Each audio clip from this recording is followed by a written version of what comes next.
Hello friends, welcome to Creative Medicine. In this lecture, we will learn about factors which are preventing or what are preventive measures for hyperlipidemia. So if whenever there is hyperlipidemia, how are you going to prevent it? So preventive measures are hyperlipidemia are high fiber diet.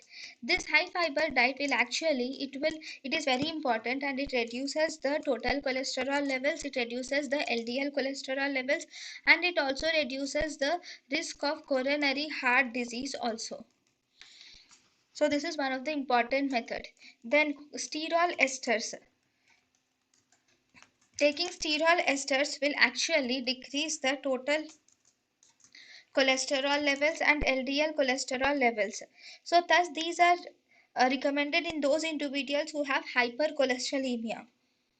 So these sterol esters are actually um, these are used in conditions like hypercholesterolemias, and they are also used in secondary prevention of atherosclerotic events also.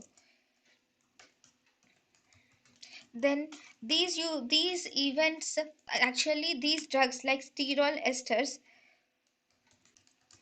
these are this use of these sterol esters should be monitored.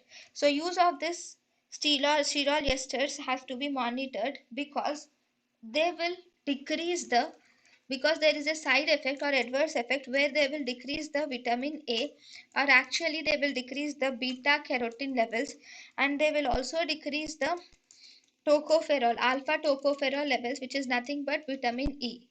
So these are the side effects. So thus the use of this cholesterol esters is not very much used because it decreases the vitamin A or beta carotene levels, and it also decreases alpha tocopherol levels. Then omega 3 polyunsaturated fatty acids.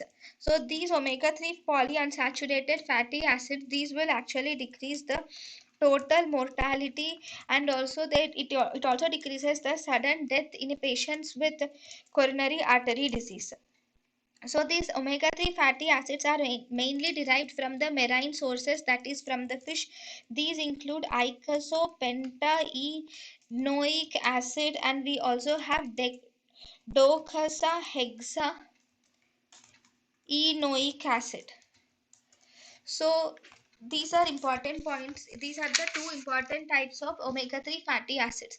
Omega 3 fatty acids will decrease the triglyceride levels in the plasma, and thus they are used. These are especially used in patients with hypertriglyceridemia, because they will decrease the triglyceride levels, and they also decrease the synthesis, not decrease, they actually inhibit the synthesis of very low density lipoproteins, and thus they will decrease the synthesis of very low density lipoproteins also. Total cholesterol level is not affected in omega 3 fatty acids. Then potassium supplements. These potassium supplements are not recommended according to the American Heart Association agency. This is not recommended. thank you and thank you for watching.